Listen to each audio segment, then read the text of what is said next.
What is going on with Disney and their animated projects? Because this has got to be the biggest fall off we've ever seen in a bit from them. They were really trying to go certified paper plate on this one, like they're a Saweetie album or something. Putting up prime ho you fat numbers on this one. Trying to beat Netflix and a company mid-off on this one. Because Strange World has got to be one of the biggest what's even going on here Disney projects in a minute. As a film content creator, not covering this would be an injustice. Because having a movie that took over $180 million to make and couldn't return 100 of those M's is kinda content galore. So I booked my ticket, discounted of course, and headed to experience the strange world that is this movie, and yes I can confirm, I was the only one at the theater.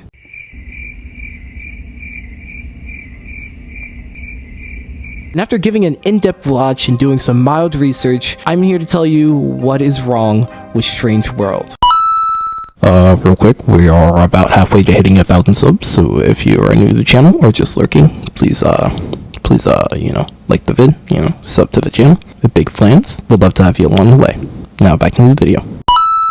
Now right off the bat, we gotta nip this one in the butt. No, this movie did not flop because they were too woke, because it was centered around a topic like environmental health, and it was jam-packed filled with minority leads. I'm one of the last people to promote the go woke, go broke mindset, because saying that a movie flopped because the protagonist was a woman is just pure hating, like on levels that are far too critical for normal human beings to manage. But on the same note, I would be lying if I said that I didn't see the characters and the plot and just chuckle a bit. I would hate to paint it as like movies are only allowed to have a certain amount of diversity before they cross some sort of performative boundary line or something, but you just look at the movie, you look at who's making the movie, then you look at their history of handling things like this in the past, and the only thing you can really do is laugh. It really makes it feel like they were just adding random minority traits for the fun of it. And look, nothing wrong with that, but just look at it like this. Interracial couple, cool. Gay protagonist son, amazing. Prominent Asian woman president supporting character, I love it. Then they go and hit us with a disabled dog. A disabled dog. Just for the best part of the movie, be the relationship between the only two white dudes. And that is just hilarious to me. And sure, I could use this as a gateway to explore the performative inclusion and the potential contradicting effects of attaching minority leads to bad roles out of lack of care, as it will only add to more unnecessary stigmas that fuel bigoted mindsets towards these releases. But nothing will be more entertaining to think that the international posters for this movie will just be a picture of this dude. But getting more semi-serious for a second, having a minority-run movie is not really going to take a normal person away from the movie. Having a biracial gay lead doesn't automatically make a movie woke and therefore bad or anything. And if you genuinely believe that it does, listen, you not a different breed, you just different. You're weird.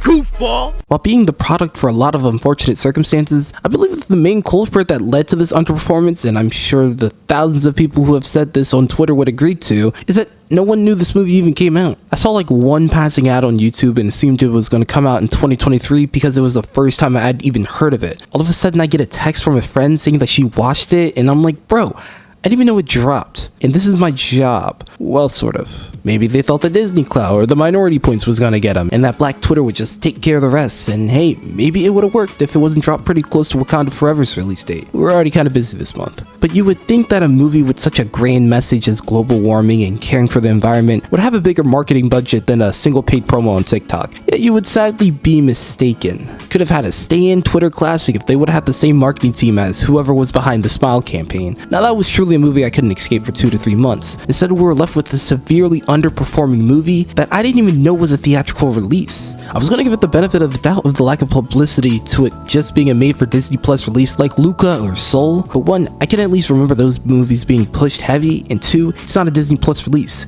it's a theatrical release. And do you want to know what the actual worst part of it all is? The movie isn't even super bad or anything. In fact, it has a lot of good, and I would even classify it better than something like Lightyear, and not too far off from something like Inside Out. Don't get me wrong, it's quite odd in execution at times, like the lack of need for any deduction skills as the messages are spoon-fed pretty easily, or the really random circle transition effect that they just constantly keep pushing for. You literally have a scene that goes into the next like this. Anakin, I have the high ground.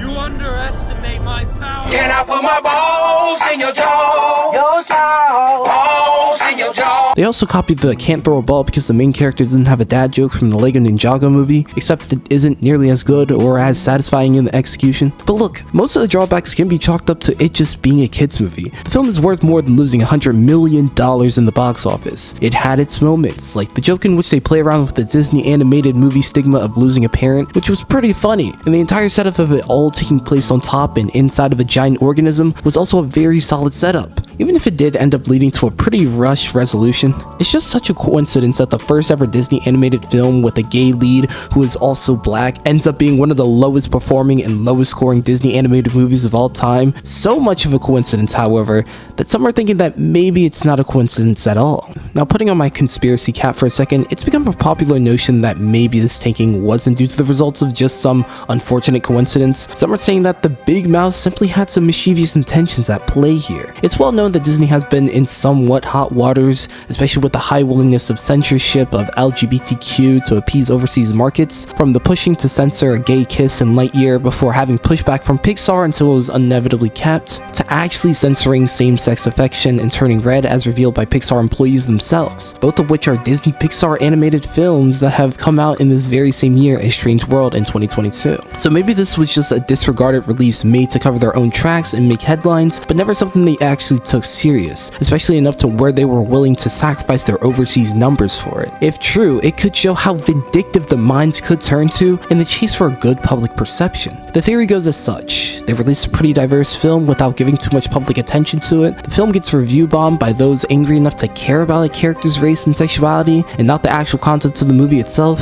It's not the first time we've seen a review bombing, especially on the basis of a movie being seen as too woke or too political. All the while, the general public is left in the dark about the true context of the situation. They just see the low amount of money made and the low audience scores it has received compared to other Disney animated releases, and figure that it's not worth the time. All while the Big Mouse reaps the social benefits of being viewed as a more inclusive brand. This is a very bold stance to subscribe to, I will add, especially with the fact that it hinges on the proof of lack of marketing and not just people all over collectively not caring for the movie. And it also leaves a question of, if it was done on purpose, is it even worth the millions that they have failed to recuperate when they could have just not made the project and skipped over the controversy entirely? I feel like Disney is doing pretty well at the moment already. Again, it's a reach, but it's one that wouldn't completely shock a lot of people if the public found out it's true. So hey, I'll leave it up to you guys as to whether if you believe it or not. The Strange World is a decent release on paper. It's nothing crazy, but not only does it provide further representations for a lot of groups, but the plot ain't half bad either. Yet through means that aren't 100% known, at least for now, not many people will ever get the chance to ever view it, leading to the only thing that can really be said is Wakanda forever. If you guys made it this far, I would ask if you guys please like and subscribe to the channel. It only takes 2 seconds, but it would mean the world to me. Peace.